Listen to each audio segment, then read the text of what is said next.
सबका तरीका अपना, पूजन का नियम सबका अपना।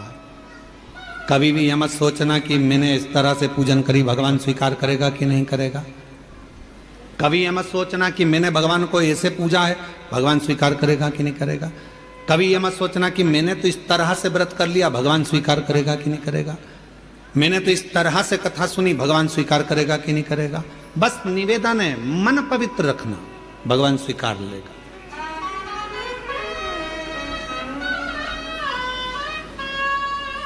जब मन की पवित्रता होगी तो शिव उसको स्वीकारेगा, शंकर स्वीकारेंगे। और किसके पीछे शिव आते हैं, भगवान किसके पीछे आते हैं? तो कहा माल वाले के पीछे मानव आता है, मनुष्य आता है। कुर्सी वालों के पीछे मनुष्य जाता है, दुनिया जाती है। माल वाले, तुम्हारे गांव में अगर कोई पैसे वाला होगा तो उसके पीछे लोग बहुत आएंगे, अरे साहब सेठ जी, सेठ जी, सेठ जी, सेठ जी, सेठ जी। काय का सेठ? सेठों में सेठ सांवरिया सेठ, बाकी के जितने सब डुप्लीकेट।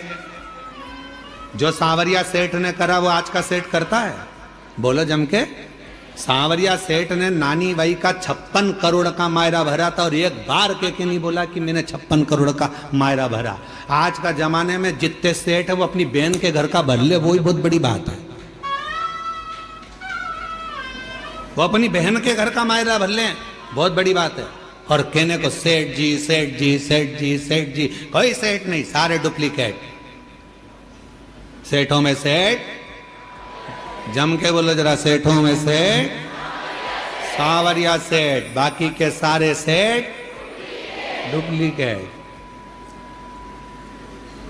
और कई सारे सेठ बैठे होंगे, उनको बुरा लग गया होगा।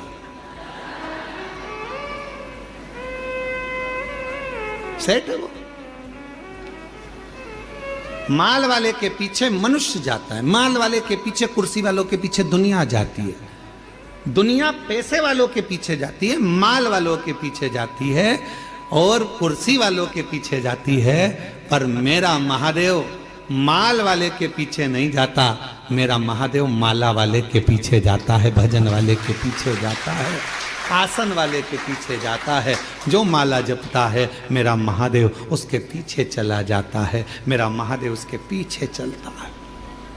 अब आपके ऊपर निर्भर करता है, आप माल वाले के पीछे चलोगे कि माला वाले के पीछे चलोगे। माल वाले के पीछे चलोगे तो एक ना एक दिन माल वाला तो तुमको तगड़ी दे देगा, लात मार देगा, निकाल देगा। कुर्सी वाले के पीछे चलोगे वो भी एक दिन लात मारकर निकाल देगा। पर माला वाले के पीछे चलोगे, किसी सदगुरु, किसी संत, साधु, सन्यासी, तपस्वी, साधक, उपासक जो शिव की आराधना में डूबा रहता हो, शंकर की भक्ति में डूबा रहता हो, यदि उसके पद चिन्हों के पीछे चलोगे तो एक न एक दिन मंजिल तक पहुंच जाओगे। क्योंकि महादेव उसके पीछे चल रहा, शिव उसके पीछे चल रहा, शंकर उसके साथ चल रहा।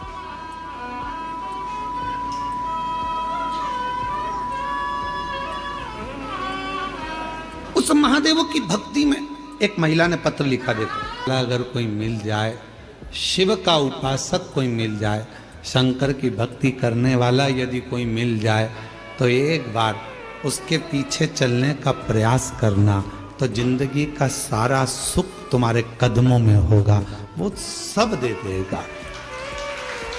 जो माल वाला नहीं दे सकता वो माला वाला दे सकता है। माला वाले के पीछे तो महादेव भी चलते हैं, जपेगा, भजेगा, स्मरण करेगा, पूजेगा।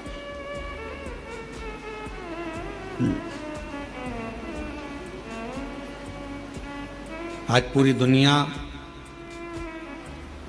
पूरा विश्व बाबा देवाधिदेव महादेव की भक्ति में लगा हुआ है। बच्चा बच्चा एक लोटा जल चढ़ाने के लिए मंदिर जाने लगा है। नवयुवक बेटा बेटियों के मन में एक उत्कंठा, एक उत्सुकता उत्पन्न होती है कि शिव को मैं जानूं। बुजुर्ग माता पिता के मन में भाव आता है कि टीवी चालू कर दो, मुझे शिव पुराण सुनना है। शिव पुराण। कल एक पत्र था एक बहन का, अब पत्र को ढूंढना पड़ेगा बहुत सारे पत्रों में, तो कहीं अगर यहाँ बैठी हो तो वो बिना कथा के रह नहीं सकती, बिना कथा के।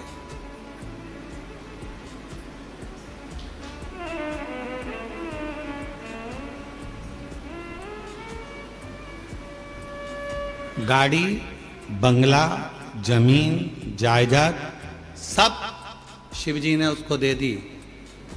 उससे पूछा जाए कि तुझे कहां से मिला, तो कहे शंकर जी के दरवाजे से, नहीं तो मेरे तो शून्य थी, शून्य थी। कथा नहीं सुनती तो बुखार आ जाता।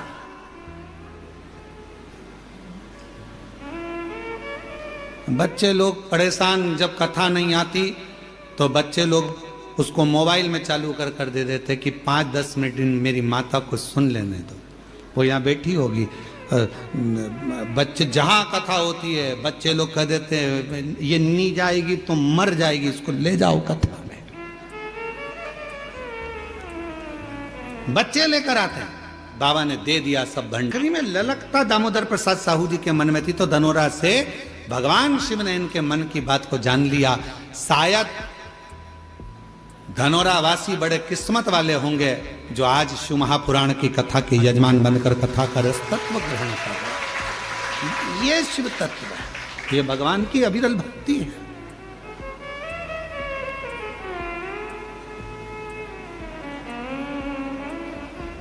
भीम युधिष्ठिर कह रहे हैं, भीम शिव को पाने के लिए सबके अपने अपने तरीके हैं, तुम कौन सा तरीका अपनाओ, कौन सा तरीका।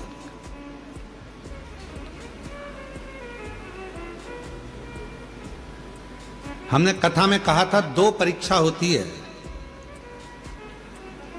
एक होती है लिखित परीक्षा, एक होती है जम के बोलो मौखिक परीक्षा। लिखित परीक्षा में थोड़ी बहुत नकल हो सकती है, पर मौखिक परीक्षा में नकल होगी क्या? बैठे हो सामने, परीक्षा लेने वाला सामने बैठा है, चल ये क्वेश्चन है, इसका उत्तर दे। रामू के काका की काकी का मायका कहां था बता, चक्कर खा गया। महाराज लिखित परीक्षा में नकल हो सकती है, पर मौखिक परीक्षा में नकल नहीं होती है। लिखित परीक्षा में नकल कर लोग प्राप्त करे ना करे वो अपनी जगह है, और लिखित परीक्षा का एक एक अंक मिलता है, कटता है, फिर मिलता है, कटता है, कुछ मिलेगा कुछ कटेगा।